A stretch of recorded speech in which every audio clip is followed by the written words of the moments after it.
Thank you so much for having me, Broward's Mom Demand Action. I'm really excited for this opportunity to talk about my campaign for a state Senate District 29, which in Broward includes Parkland, Coconut Creek, and North Coral Springs.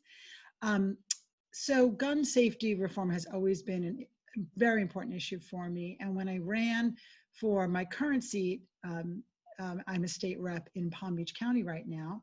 I started that race in January of 2018, and I was already really dialed into gun safety reform as a major issue for me. I was really frustrated by many years passing since Sandy Hook, and the federal government did nothing. They promised, they did nothing. Our state was doing nothing. And I heard about some open house seats, and I decided to run because instead of complaining, I just wanted to do something about it. So this has always been a really important issue for me. Like many of you, I have kids this age. My kids are now 16 and 19. And so I'm just really always been very aware of this subject and really upset by the lack of any action on the part of our government. And so I've been the state rep in South Palm Beach County, right on the border here with Broward. And in my last 2 years, I have proposed a bill on gun storage safety. We do have a law in Florida that is okay on its face, but it is really never implemented, and it just doesn't prevent any tragedies as far as I'm concerned. And we could do a much better job of educating the public and of making it a much stronger law, such as requiring all guns to be locked in a safe or have a trigger lock at all times. Right now, the law is only when there's a minor in the home and it has a reasonable person exception. So if you think that you've reasonably stored your gun and someone gets a hold of it, you most likely would not be prosecuted for that. And so I just don't think that that's appropriate. And so this is a line of gun safety reform that I have pursued. Of course, there's many others which I have co-sponsored and supported my Democratic colleagues in Tallahassee on these bills. But the one that you kind of choose one avenue that you focus on. You've done a lot of research. I've worked with a lot of organizations to help craft this legislation. I've changed it over the last 2 years to try to get it through. And unfortunately, with the Republican majority that we have in Tallahassee, it has not gotten a hearing. But I will continue to pursue this in the Senate. So I am running for a state Senate seat now, and I am giving up this state rep seat and hopes to become your next state senator. As a state senator, I will continue to pursue this legislation and possibly others.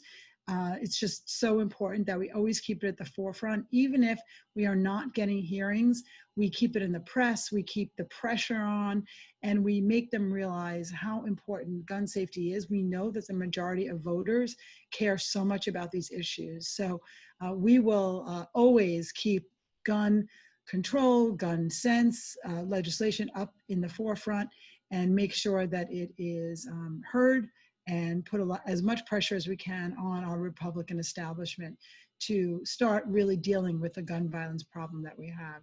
So that is my pledge, to continue to do the work that I've done. And I can promise you I will always be a supporter. I've been a member of the Boca chapter of Moms Demand Action from the beginning.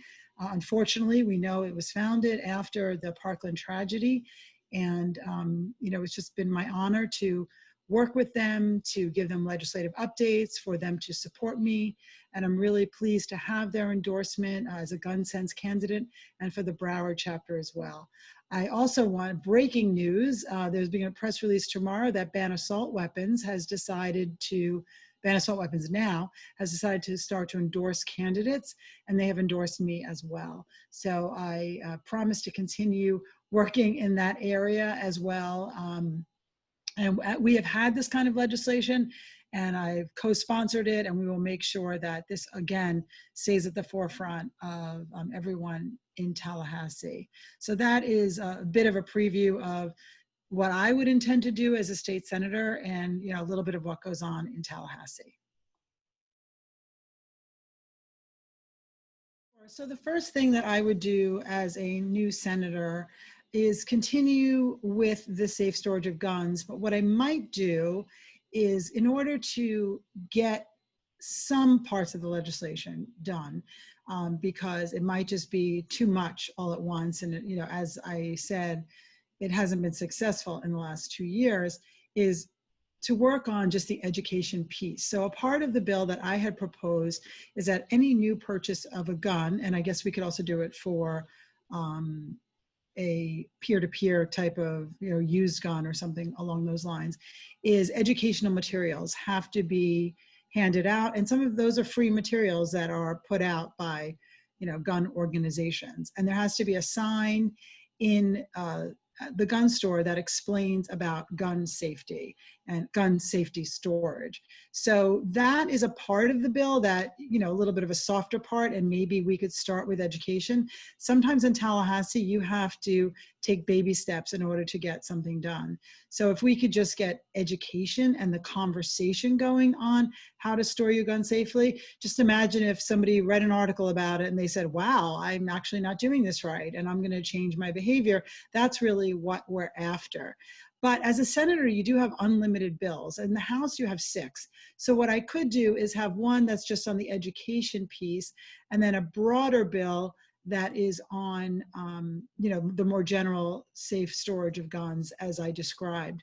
One thing that happened after session closed this year, when, I had the bills up for the past 2 years, is I spoke to a father whose teenage son had died by the hand of a tragic accidental shooting. And actually this one was a police officer who left his gun out, and a 14 or 15-year-old got a hold of it and shot his friend accidentally.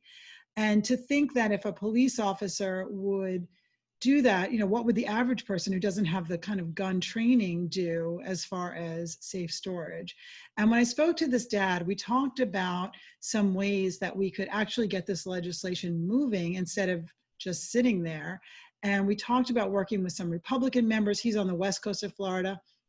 Maybe some Republican members who I could work with to get this done. And so I will absolutely explore that. I mean, what happens in Tallahassee is you have to have a senator sponsor a bill and a House member.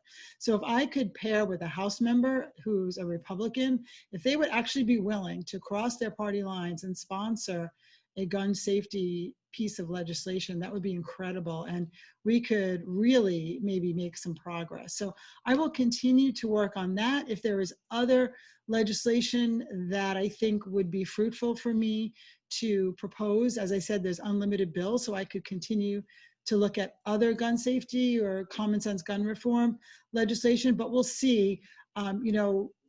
You have to be careful what you put out there. You want to choose the best ones that you think will actually make an impact and make it across the finish line.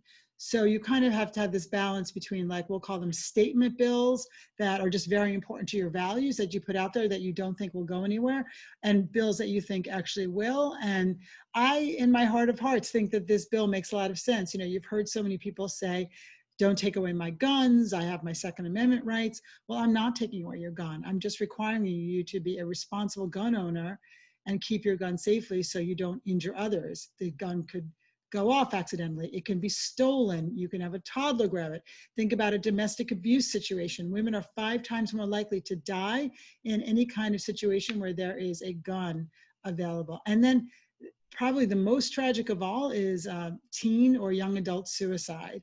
And if a gun is nearby, the likelihood of them actually pulling the trigger is so much greater. If they have a suicidal tendency at a moment and then it passes and they get help, they may never be suicidal again. So let's not make it easy for them to make a terrible decision because there is a gun nearby. Terrible decisions are made when emotions run high, in a fight, or when someone is under terrible mental anguish. And so let's just not make it easy to be able to shoot a gun. And that is likely what I will work on. I will work with other members who are proposing other pieces of legislation. We kind of do a tag team approach. One person can't have it all.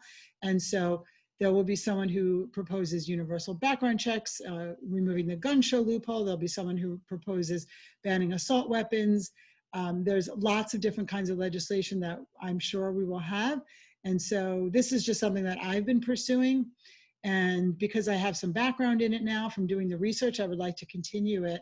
And one other thing I wanted to talk about is I also proposed a bill last year that had to do with the Guardian program. So in Broward and Palm Beach County, we do not participate in the Guardian program because we refuse to allow teachers to be armed. We do have our school resource officers, and that's kind of our way of dealing with potential gun violence. But because our counties have chosen that path, we are not entitled to the money that the Guardian program has.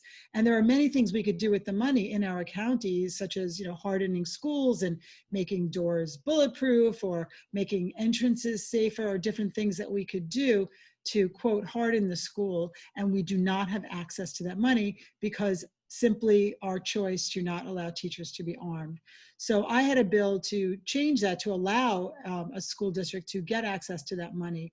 And again, that was not approved. And I spoke to the Speaker of the House about it, and he said, well, we're trying to encourage the Guardian program, and therefore we will not allow exceptions. So, we will keep pursuing this path. I sponsored that in the House, and Senator Janet Cruz had it in the Senate. So we'll see, which one of us wants to pursue that next year, because again, I think that's a really important piece of legislation, that the money is sitting there not being used because so many counties have chosen not to partake in that program. And yet we could be using that money to help our school, make our schools safe. And so those are two areas that I would like to continue to pursue in the Senate. So it is quite difficult to work across the aisle when it comes to this particular issue. There are many other issues that are unanimous, that we agree upon, and you don't really hear about those things because there were 200 bills that were passed this past session. And I would say, a very small percentage were contentious bills, but those are the ones that we hear about. The big items, the woman's right to choose, voter access, things of that nature are what you hear about, and that's where we have the partisan divide. But many of our bills are not like that. Unfortunately, guns is this real hot button issue. And one of the reasons why they don't hear our legislation, you say, well, why won't they hear it and just have a hearing and have testimony and then they can vote it down? It's because they don't want to vote it down. They know it will make them look bad. They know that the majority of the state and the country does want to see common sense gun safety reform legislation. So they don't want to introduce it. The other thing that happens is if there is a very minor bill, like let's say what I talked about before, my education around gun safety bill, because it deals with guns, people can add on amendments because it's the topic of guns has come up. And if it's germane to the original topic, then they can add on amendments. And then it becomes very messy with respect to guns. Like we would like to add amendments to it to make our laws stronger, but they don't want to see that happen. So there was an example of this past year, in this past session, where the Senate president did allow a hearing on expanded background checks, and it only had one hearing. It would need like 3 committee stops and then a floor vote. And they stopped it after just one committee because he received so much backlash from even allowing a hearing on the subject of universal background checks. And if you ask gun owners, they don't seem to have a problem with it. And it's really just not one of those real hot button issues when it comes to guns, and yet they won't even allow that. So I'm not very optimistic about being able to work across the aisle. But what I will say is that the Senate is known to be more collegial that way, more bipartisan. There's only 40 senators as opposed to 120 representatives. And it's not quite as, it's more moderate, I'll put it that way.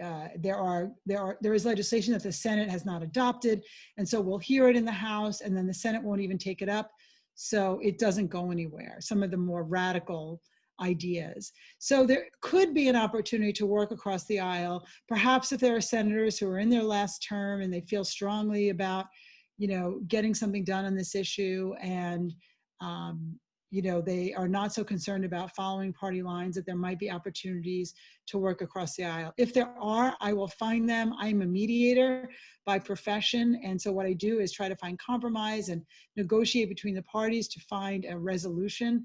And so I will do whatever I can to try to create some kind of bipartisanship or compromise. But this is a tough issue. So I don't want to pretend that, just because I might become a senator, that I could really change the fabric of, the Republican majority. But just a quick note on the Senate makeup. Right now it's 17 Democrats and 23 Republicans. The seat that I'm running in is already a Democratic seat. So if I win it, it's not going to change parties. It will almost very likely remain a Democratic seat. I'm in a primary, and then the general election should actually be easier than this primary is. But there are at least 2 seats that we feel pretty strongly we could flip. So then it could be 19 to 21. And if for some reason we get one more, it's 2020, and that changes everything. So, everyone's working really hard to try to flip some Senate seats.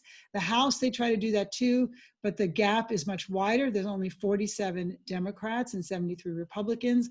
And while they always look to pick up some seats, and no one really thinks parity is going to be possible, but you never know what could happen in this year. And so, your group is so awesome at getting people out to vote and vote on your issues. And this is how we can make a difference. Our county is pretty solidly blue, but it's elsewhere in Florida that we really need to be able to start to flip some seats to be able to actually hear this important legislation and get it passed.